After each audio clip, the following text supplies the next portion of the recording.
Okay, good afternoon, good morning, good evening, depending on where you are in the world, and welcome to our fifth webinar in our post-2020 webinar series.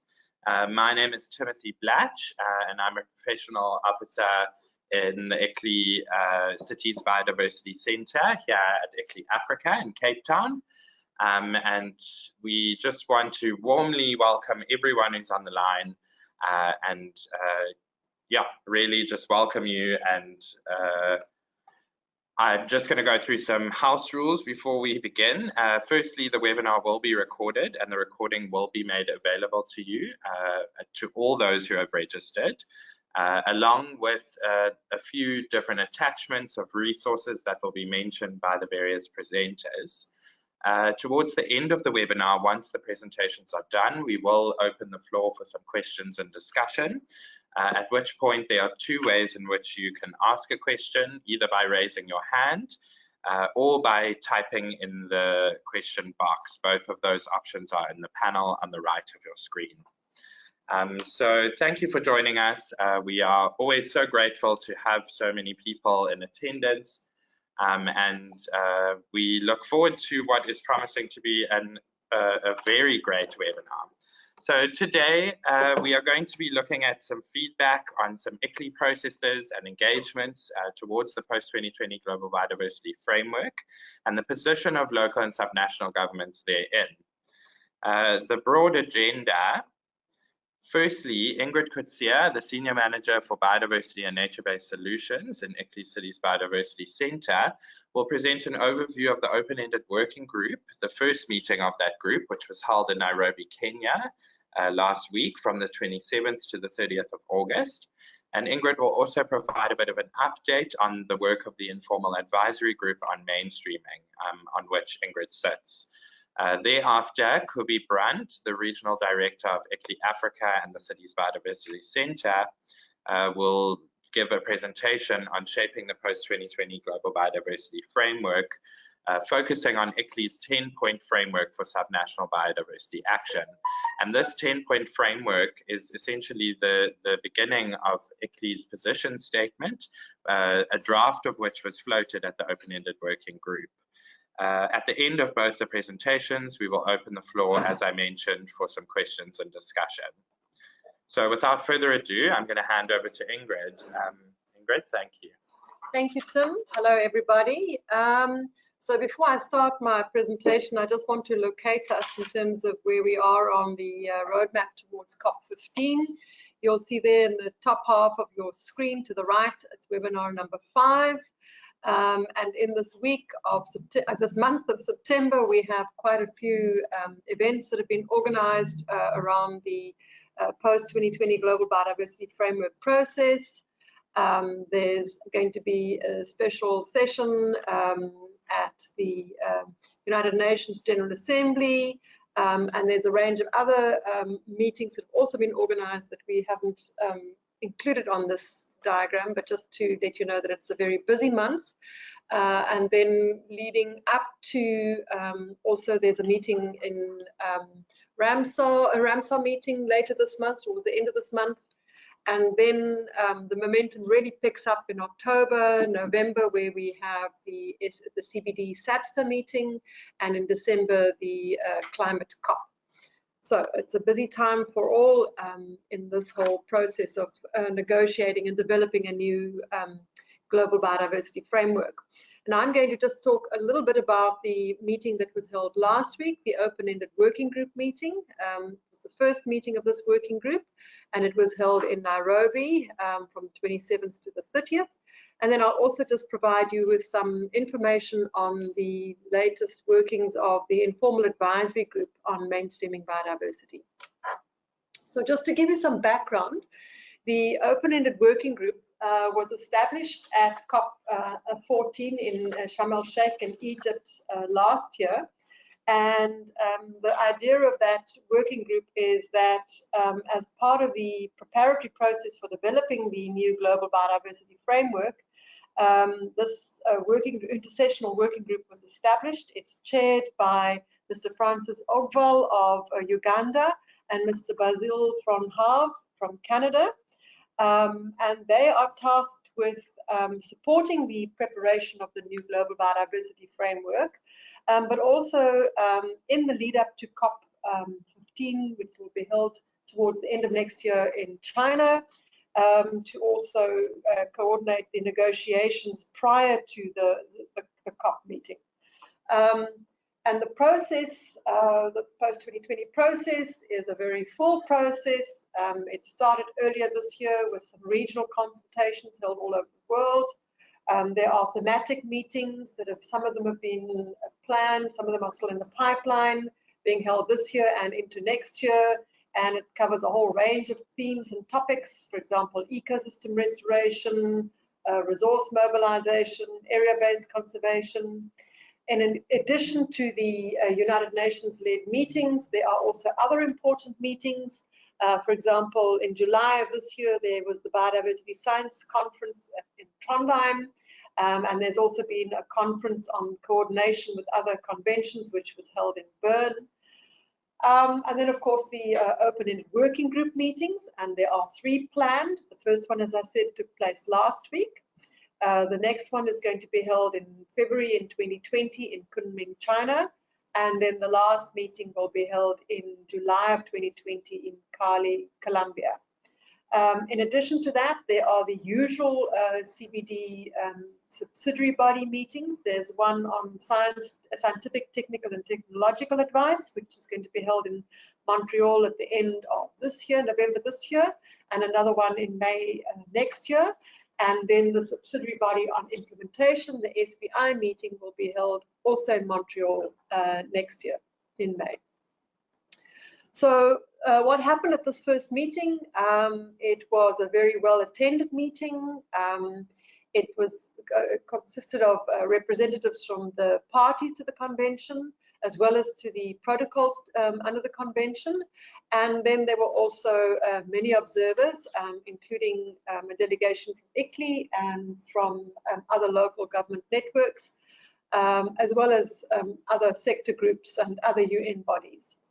The important thing to understand that this meeting was not a meeting on negotiation of content or texts for the new global biodiversity framework. Instead, its main focus was to get agreement, to discuss and get agreement on the structure of the new global biodiversity framework on the one hand, and on the other hand, the future work program leading up to COP15. Yeah, and then I think the other important thing is, although it was a very full agenda, there were essentially 3 important agenda items.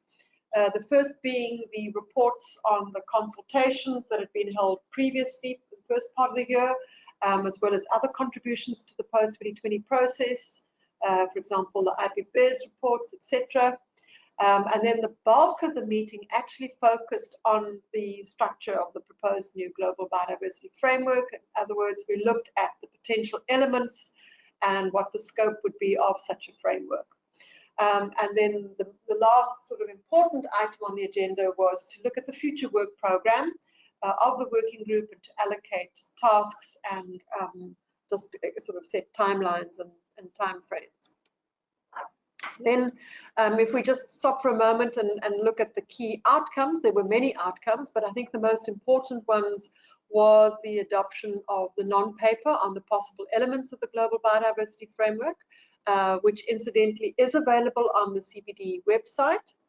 And they also came up with a whole plan of meetings, consultations, workshops that are being held from now till the COP15 Conference of Parties in China. They also agreed to the dates of the work program of the Open-Ended Working Group, and there was agreement that the co-chairs would prepare a draft, zero draft text that would be discussed at the next working group meeting in February, and that this would be ready in advance so that obviously parties and observers can study it. And then I think the other important thing is that they agreed that at the SABSTA meeting, which will be held in November in Montreal, there will be guidance provided on specific goals, on the SMART targets, indicators, baselines that would be appropriate, the monitoring frameworks, and then how one would achieve transformational change within the scope of the 3 conventions of the objectives of the convention. Insofar as the possible elements are concerned, the important things there to understand is that the main elements are that it would start off with the rationale, explaining the rationale, and then set out the scope. It would reiterate the 2050 vision, and next there would be a section dealing with the 2030 mission, as well as apex goal and some milestones related to that. Obviously, an important part of the new framework would be to address things like goals, targets, sub-targets, indicators, how these would be structured, etc. At the moment, there's no real clarity. There are different options on the table. And then, of course, it would talk to the means of implementation and what the appropriate enabling conditions would be.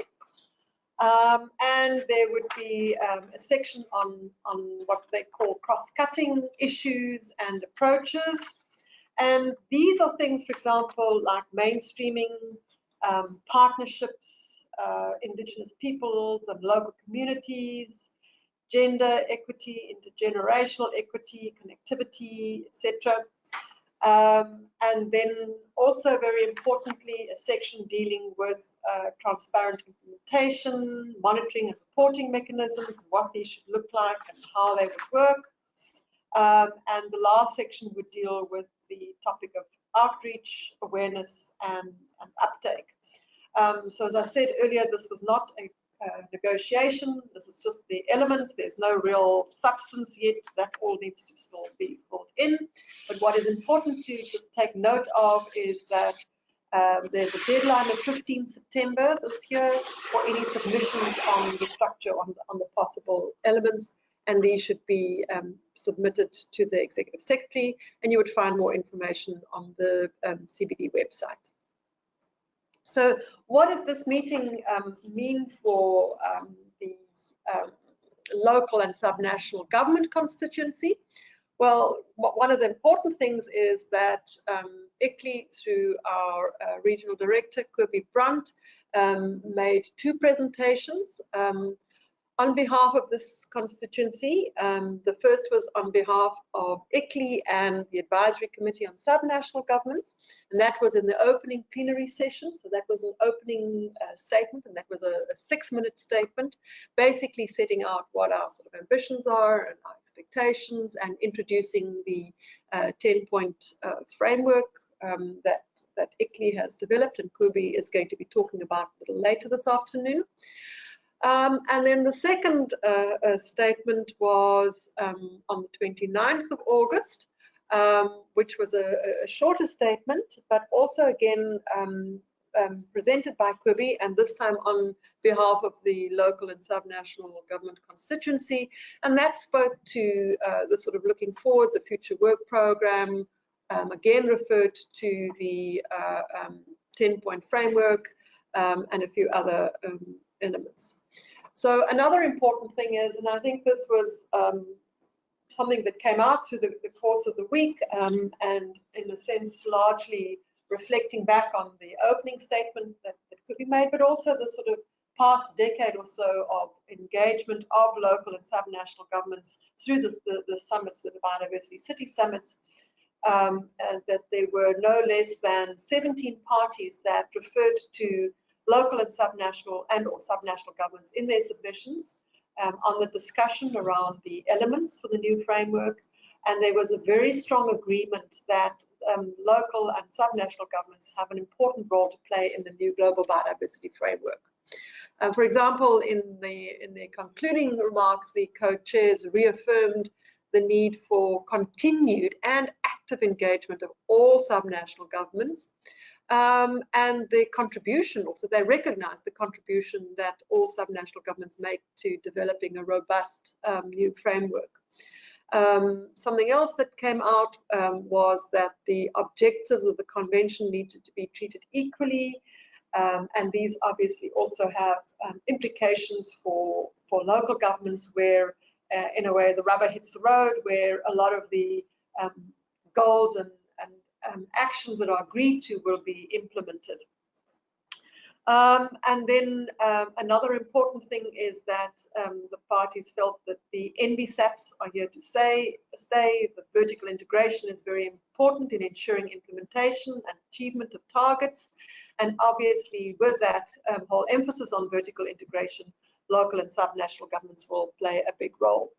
And linked to the thing about NBSAPs was the feeling that the national reports had to align better to NBSAPs, which again means that in future there will be a greater emphasis for a need for information from subnational levels of government.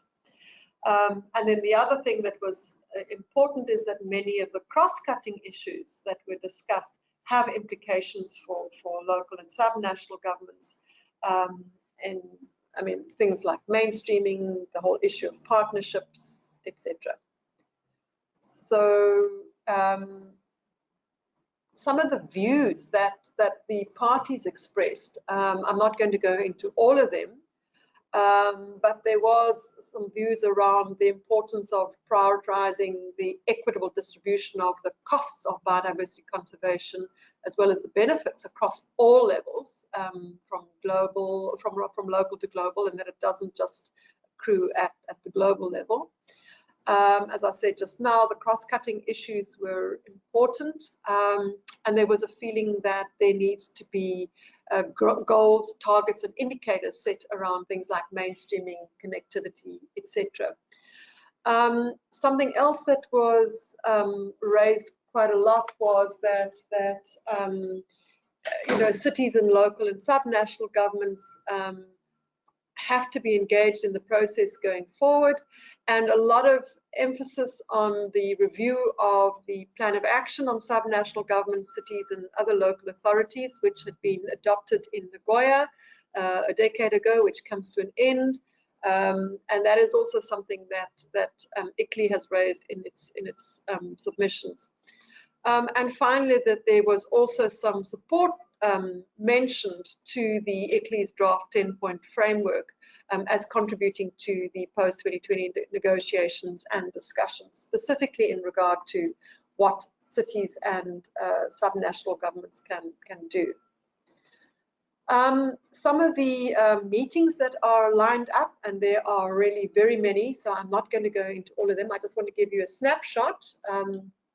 As I said earlier, there will be a SAPSA meeting in November in Montreal, which will be a more technical meeting. But then also there's a local and sub-government workshop that is being organized in Brazil in early February next year. There are the two Openended working group meetings, which I have mentioned already. And another subnational level meeting that is going to be taking place in April of next year is being organized by the Scottish government. And then the various thematic workshops, there will be the workshops on ecosystem restoration, resource mobilization, capacity building. Many of these things do have implications for local governments. And another meeting that comes to mind is the IUCN World Congress, which is being held in Marseille in the middle of next year. And there's also going to be a really strong focus and emphasis on specifically cities. And now I want to just spend a few minutes talking about the work of the Informal Advisory Group on mainstreaming. We have reported in previous webinars that ICLEI is the representative of the whole of the local and subnational government constituency on this working group. And there have been some meetings in the past, which we've also reported on. But I thought it would be good just to give some reflections on what's happened and how the issue of mainstreaming was dealt with at the informal Open-Ended working group.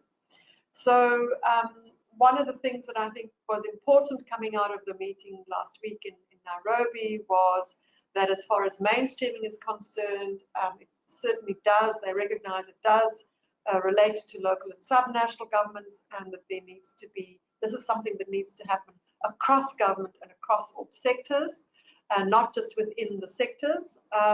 And the second thing is that at the level of subnational governments, whether these are cities or metropolitan areas or provinces or states or whatever, there is broad support for mainstreaming, because this is where a lot of the actions will be implemented, where a lot of the impacts are felt, and also there are very many instruments that can be used at the subnational levels of government very successfully for mainstreaming.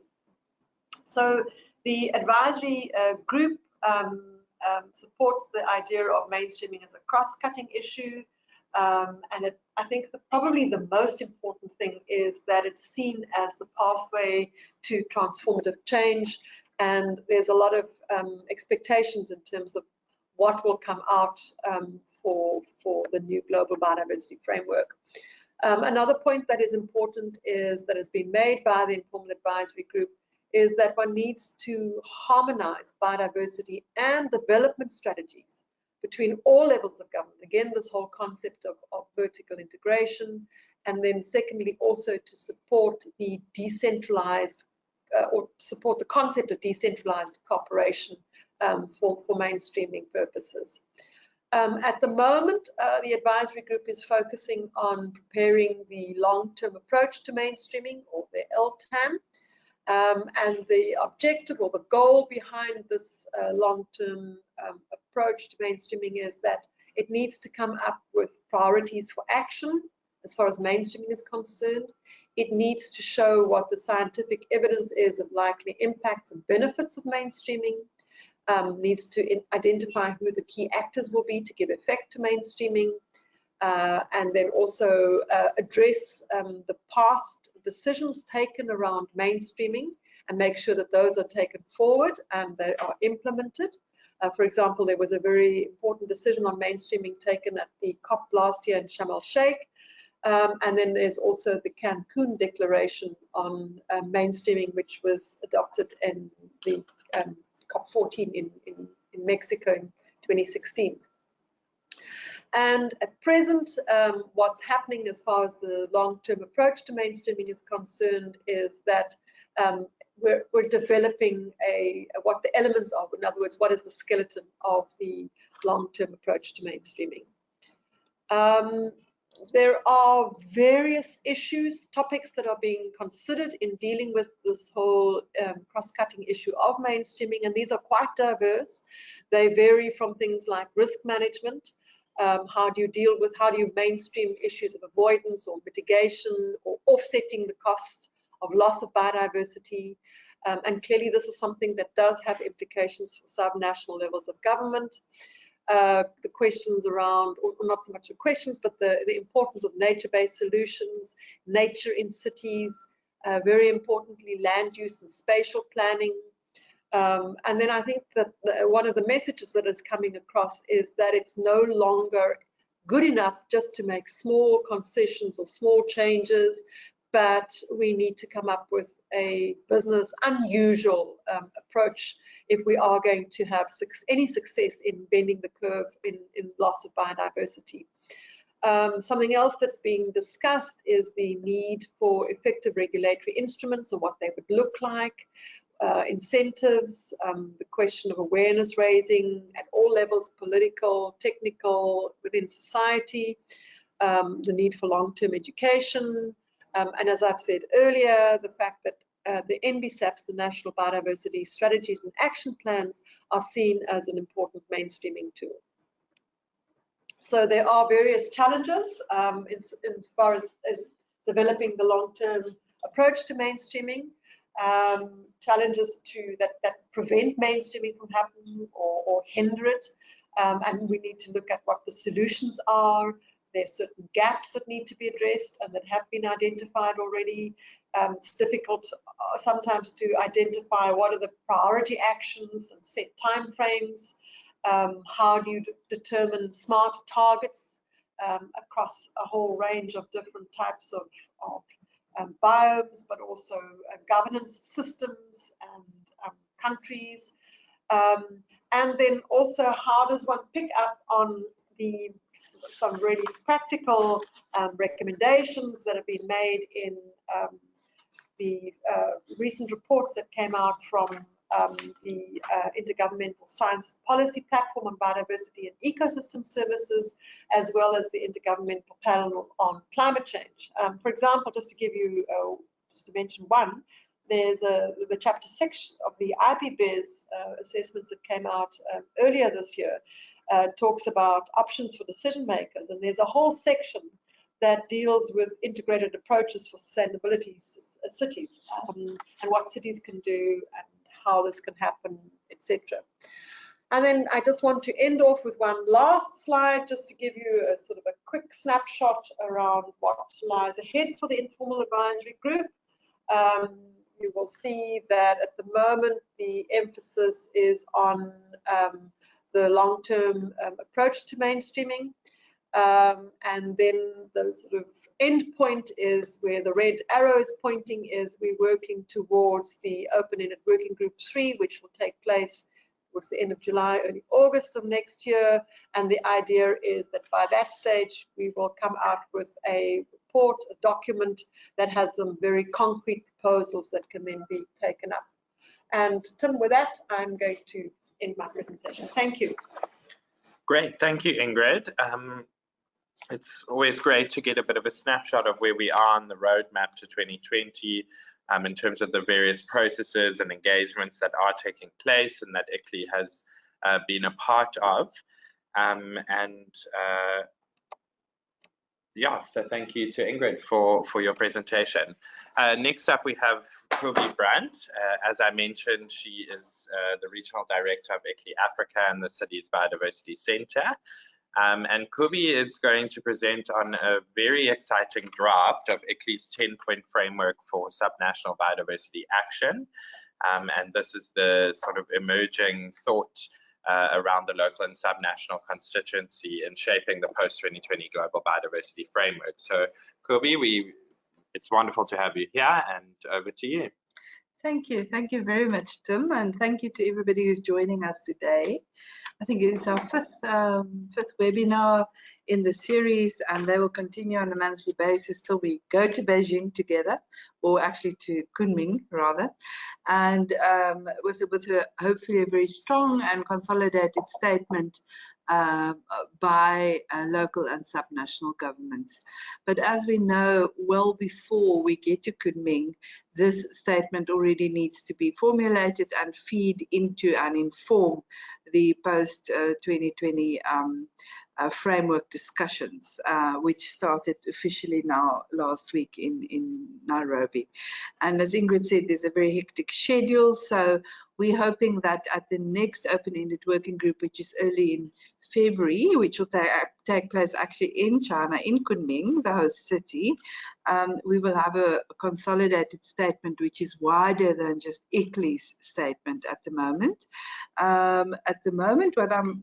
What I'm presenting to you is an ICLEI draft statement, and there are still people within ICLEI, within our constituency of about 1,700, 800 cities and other subnational governments that are feeding into this 10-point draft. So within ICLEI, we expect some changes, etc. We certainly were informed of other aspects that we'd like to emphasize a little bit differently or more in the statement when we were in Nairobi last week. And we are now going to release this draft also to other networks of all levels of subnational government to comment on, to add to help shape, so that when we get to the next Open-Ended Working Group, we have a further draft, an extended draft which includes many more voices than just the ICLEI voice. So, but we are putting this out specifically to encourage everybody to engage with it. And I'm pleased to say that most of the 10 points that we highlighted actually also came out very strongly in the first round of discussions in Kenya last week. So it was good to see. It was a good ground truthing sort of exercise also for us. Now, I can, as a first point, I can maybe just talk briefly about why we need such a statement. Well, normally we do not engage in this level of intensity in the discussions and the negotiations ahead of a COP.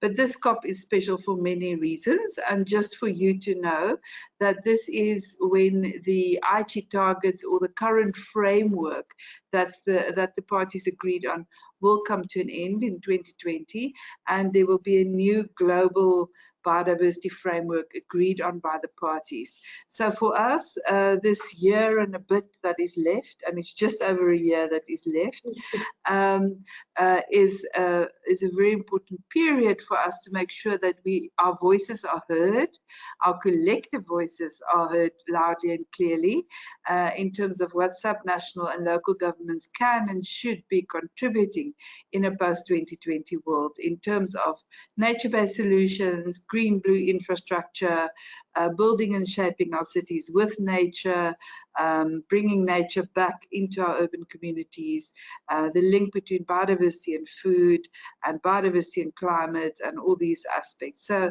it is now that we need to speak up, and that we need to have very clear, sound messages that feeds into the thinking of the parties. And Ingrid mentioned, and I just want to mention again, that it was really significant that no less than 17 parties, some of them representing big groups of parties, like the EU, for instance, came out and spoke out very, very strongly, specifically naming local and subnational governments as fundamental independent spheres of government that they need to partner with to make sure that any post-2020 global biodiversity deal is actually implementable and implemented on the ground. What also came out strongly there was the fact that there needs to be a smart goal and smart targets that are set, meaning that they need to be measurable, specific,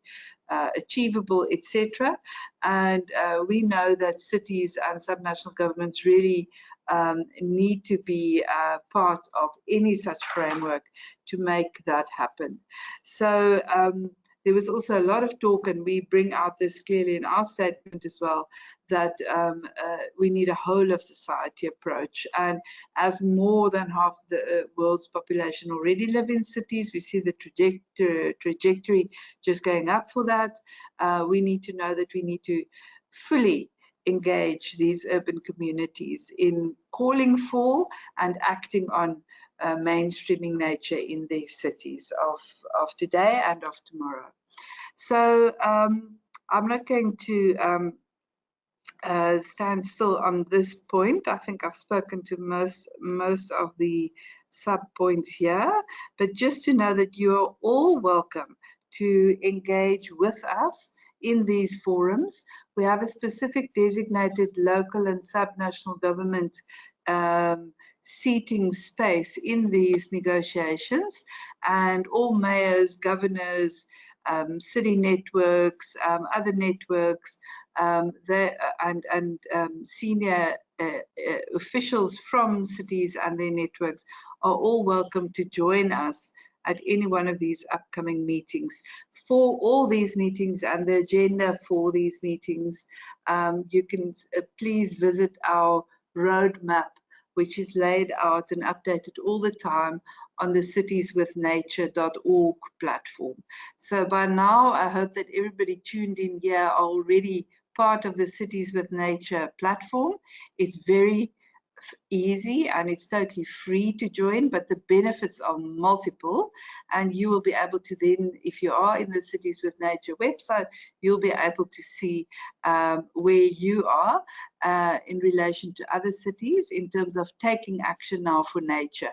Because although 2020 is an important moment in time, we still have a year left of implementing what we have now in terms of targets, and a lot can be done in a year.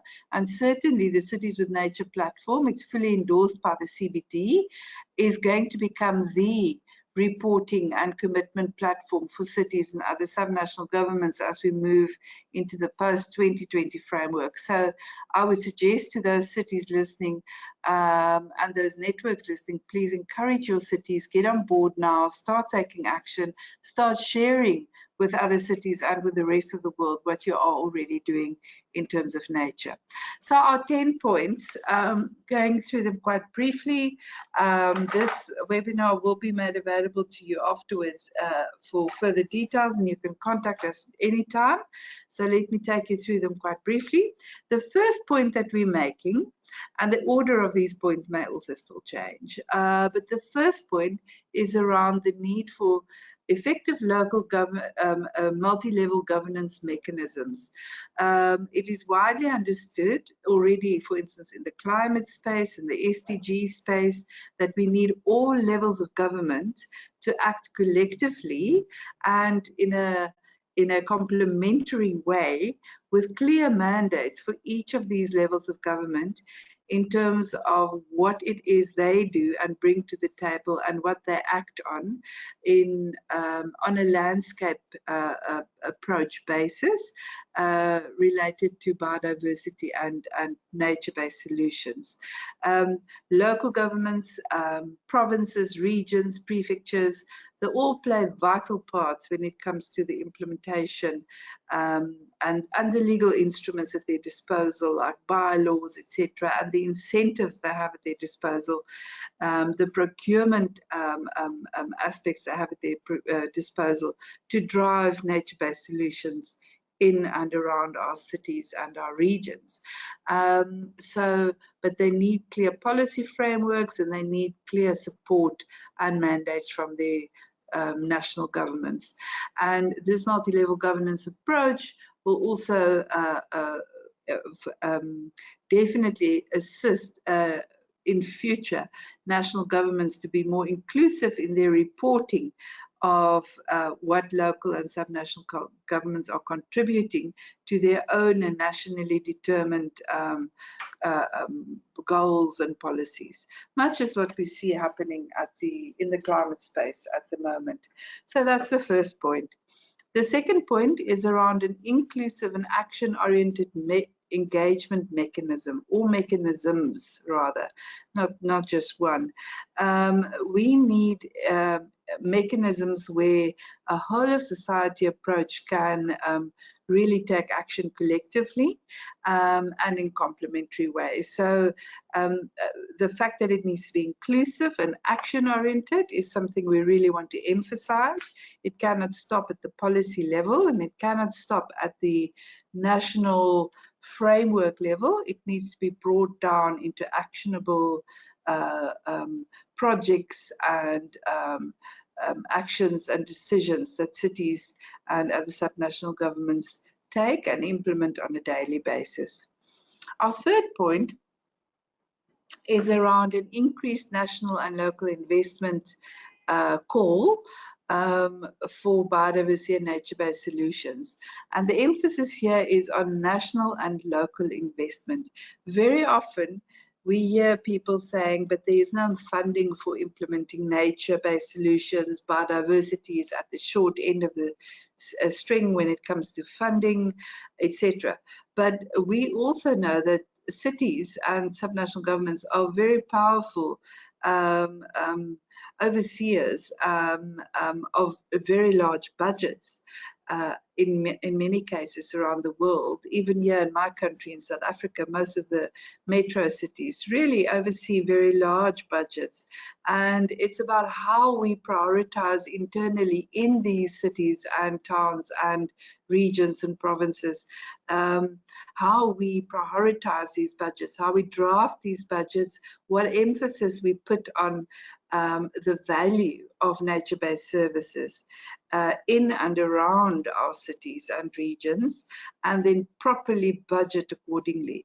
The instruments are limitless almost in terms of how we can budget in ways to incorporate nature-based solutions. For instance, when it comes to infrastructure, large infrastructure projects in our cities and towns, and when it comes to health and wellness programs, when it comes to school and educational programs when it comes to the youth, engagement and empowerment of women, addressing gender issues, etc., and addressing other issues like climate, etc. These things are all interrelated and interconnected. And the same goes for national governments. National governments often still regard it as a luxury to invest in biodiversity, whereas the latest reports tell us that we are facing a double crisis at the moment, double crisis, two sides of the coin, on the climate front and on the nature front.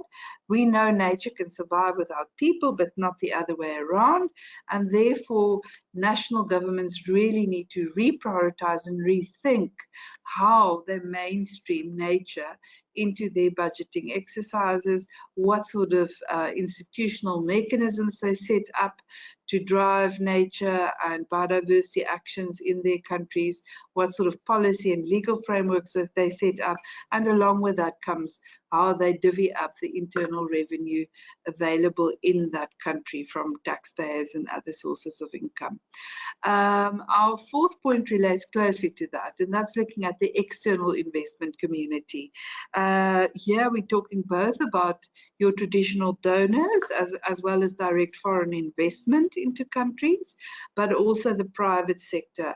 And there are many blended financing opportunities and other tools like green bonds, etc., that are all available and tested. The insurance industry needs to come to the table here as well with things like catastrophe bonds. Make it known that things like cat bonds exist and that cities can actually access that, you know. So what we are saying in this point is that there are not many clear and simple avenues that cities can easily follow and implement to attract and to actually successfully land such international funds that are out there from role players like private sector companies, your banks, your development banks, as well as your traditional donor community.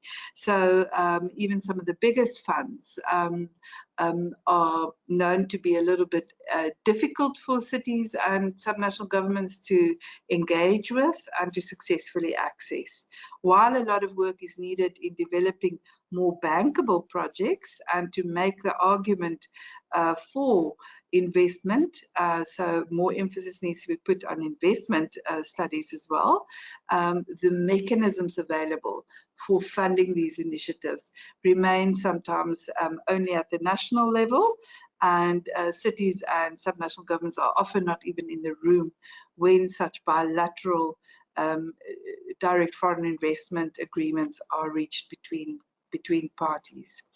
Our fifth point that we're making is around the social benefits. And here we know science is emerging rapidly on a daily basis about the multiple benefits of nature in and around our cities for health and well-being, but health on many levels. You're talking about spiritual health, mental health, physical health, social health, and with that comes other benefits we've seen.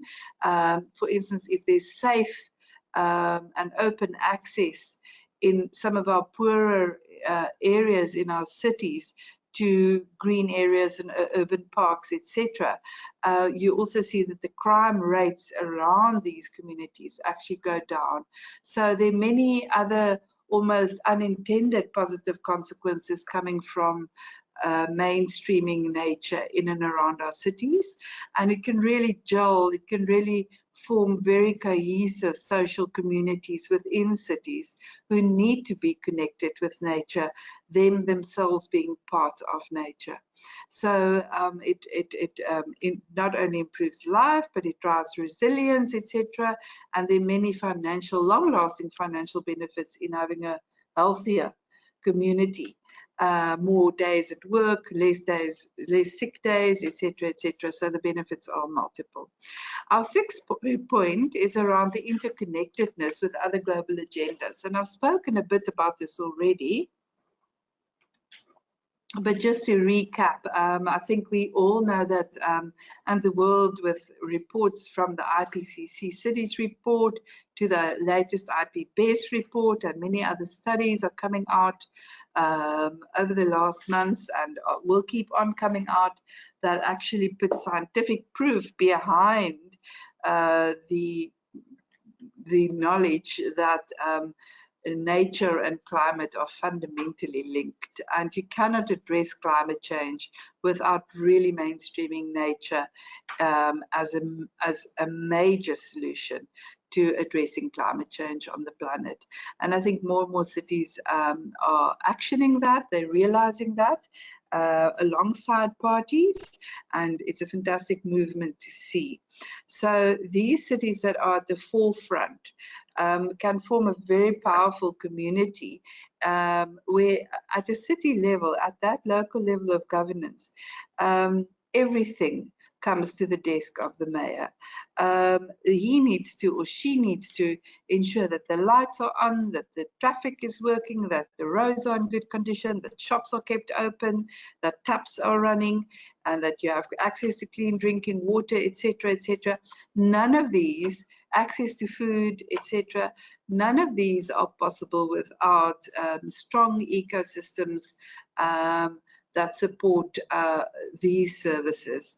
And these ecosystems spread beyond just the footprint of the city into landscape-based networks of green corridors, etc.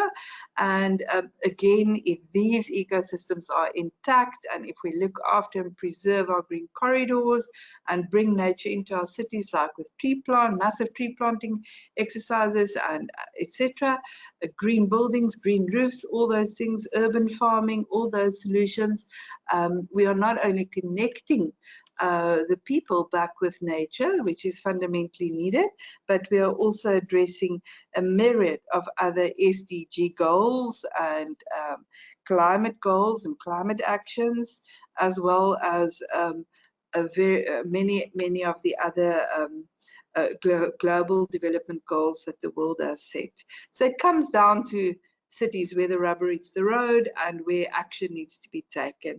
So the interconnectedness with other global agendas for us is vital in addressing any new global deal that will come out of China. If we don't interconnect and mainstream, as Ingrid has mentioned before, then we know that the new global biodiversity framework, its goals and its ambitions will not be met. The seventh point is about knowledge, research and science, and there I will just very quickly say that we really need better data. We know this. We working in the city and subnational space, we understand that data is often not there. Reliable data that speaks to global frameworks, etc., that's not available readily, and much more needs to be done in terms of building up a science base of knowledge in terms of good practices, in terms of institutional governance challenges and opportunities, but also in terms of how to ensure that our natural systems stay intact as cities are rapidly expanding, or in some instances even shrinking, which again brings a whole lot of other possibilities and potential opportunities to such cities. So, but we need to understand the space better of how people engage with nature at the local level, and what sort of systems can be put in place to track progress that cities and subnational governments are achieving related to their goals and targets. And then, of course, how that can feed up into global reporting mechanisms. The eighth point is around change in lifestyle and consumption patterns. I've touched on this again. You can see these points do interlink with each other.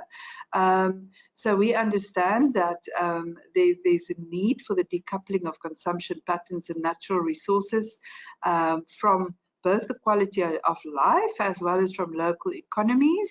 And this is particularly possible through the promotion of non-extractive economic activities and development policies that internalize environmental and social costs. And this happens very well with the fantastic examples where cities have actually prioritized this action point in terms of procurement processes, in terms of putting out future scenarios for their cities that will attract the right type of investment, that will drive the right type of job creation activities, etc., that are building cities with nature, in harmony basically with nature. The ninth point is just simply around the call for a very clear call for a dedicated decision at COP15 focused on local and subnational governments, in the same spirit of decision 1022, which is known as the plan of action, which was the first dedicated decision on cities and other local government, subnational governments. And again, this plan of action is coming to an end in 2020, so we need another strong plan of action or something that can replace that decision that meant so much and enabled so many activities around the world. Our last point is the need for a platform of a reporting and commitment platform for and by local and subnational governments. And here we want to really ask you, have a look at citieswithnature.org. That already is such a platform where over 70 cities are participating actively in posting their objectives and their goals and aspirations and policies and plans, but also their projects and their successes, etc. And where cities naturally learn from each other, inspire each other, and connect. This sort of platform we see as something not replacing NBSAPs, which are definitely here to stay, but certainly strengthening and enriching NBSAPs, because the actions reported on Cities with Nature can very easily be consolidated at a national level and feed into enriched NBSAP reporting into the future. So with that, I want to end and just say thank you very much. Please engage with these 10 points. Tell us where we're right, where we're wrong, what we need to add, what we need to replace. And please, if you have inspiring examples that you want us to cite on Cities with Nature and if feed into this process, please do so. And I think Tim and all of us, we would just welcome hearing from you and getting your inputs. So with this, thank you very much. Back over to Tim. Great, thank you, Kobe. There you have it, folks. That's the ICLEI's 10-point position in draft now. And as Kobe's mentioned, you know, feel free. We love hearing from you, and we would so appreciate your inputs and your thoughts in really seeing how inclusive we can make this position and statement. So there are contact details on the screen.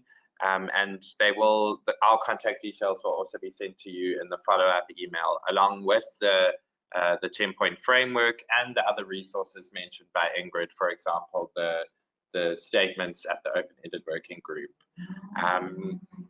So thank you to Kobe and Ingrid, our speakers. It's been a great webinar today. And at this point, before we close, I'm just going to open the floor for any questions or points for discussion.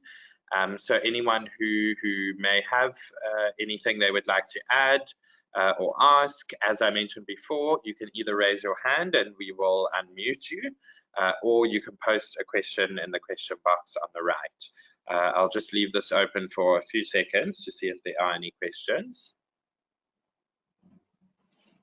Okay, no questions for now, but we hope that we have prompted much thought and some ideas that we, you know, as we've said before, we just want to reiterate that this is an iterative process. We would really be grateful to get your thoughts and ideas. So perhaps let the information settle, and we so look forward to hearing from you. So on that note, thank you to everyone who has joined us, and we look forward to welcoming you to the 6th webinar, which will take place at the beginning of October, and all the details and links to register for that are available on the local and subnational engagement platform, the link to which will also be in the follow-up email. So thank you to everyone who's attended, and we will see you next time.